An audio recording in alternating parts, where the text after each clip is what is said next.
সবাইকে আমার শুভেচ্ছা ও সালাম। আসলে এটা সত্যি কথা, হারুন যেটা বলছে যে আমার বাসা ফকিরাপুর, কিন্তু আমি অধিবাসী ছিলাম কলোনির। এটা সত্যি কথা। খুব কম সময় ফকিরাপুরে থাকতাম, বেশিরভাগ সময় তো কলোনিতেই কাটিয়েছি। বন্ধু বান্ধব, ছোট ভাই, বড় ভাই, কচি ভাই আছে এখানে, তাই না? এরকম আরো অনেকেই, আমার মুক্তিযোদ্ধার সাথে ভুলু সহ আরো অনেকেই। আসলে এখানে আসলে একটা নস্টালজিয়াতে ভুগি, কারণ ওই সময়ের কথা ভুলতে পারি না।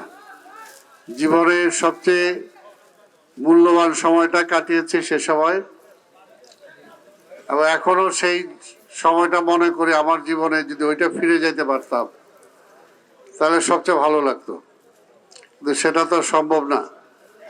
তাই আজকে রবিন যখন বলল, আমার 4-5টা প্রোগ্রাম সেই পুরনো ঢাকা থেকে, তারপর আমি চেষ্টা করছি যে না ঠিক আছে, অত বলছি আমি যে একবার হইলো আমি আসবো, তবে আসতে পারছি। এটার জন্য আল্লাহর কাছে আমি শুকরিয়া আদায় করি, কারণ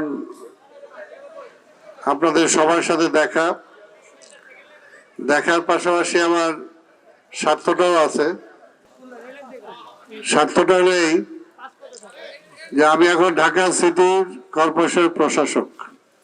এটা মাননীয় প্রধানমন্ত্রী আমাকে দিয়েছেন, এবং এটা দিয়েছেন আগামী মেয়র নির্বাচনটা করার জন্য। তো কথাটা আপনাদের কাছে পরিষ্কার, অর্থাৎ আগামীতে আমাকে উনি বলেই দিচ্ছেন যে আমার দায়িত্ব আমি দিলাম, এখন জনগণের ভোটে আপনি মেয়র নির্বাচিত হয়ে আসেন। তা আমি আমার সবচেয়ে কাছের এলাকা যেগুলো, সেগুলোতে আমি বেশি চাই। তার মধ্যে তো আমার কলোনির এরিয়া, আপনি মনে করি এটা আমার নিজস্ব এরিয়া, এবং এটা রবিনও বলছে, সবাই বলবে যে আসলে। আর লোকালি আমি কখনো রাজনীতিটাকে প্রাধান্য দেই নাই।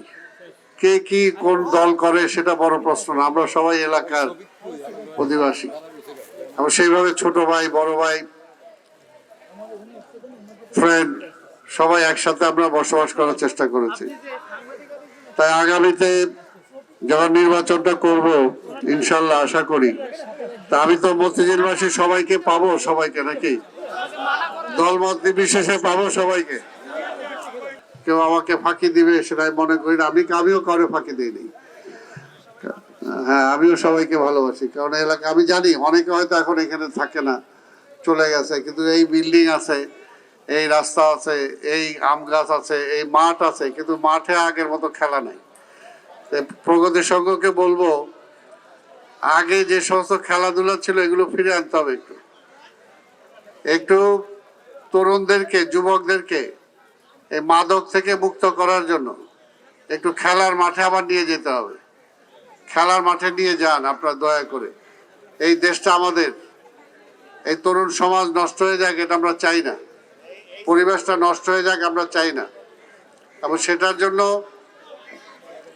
আমি মনে করি যে সামাজিক যে সংগঠন, প্রগতি সংঘ, আরো যারা এখানে যারা আছে, সাবুর নামে যেটা প্রতিষ্ঠা করা হয়েছে,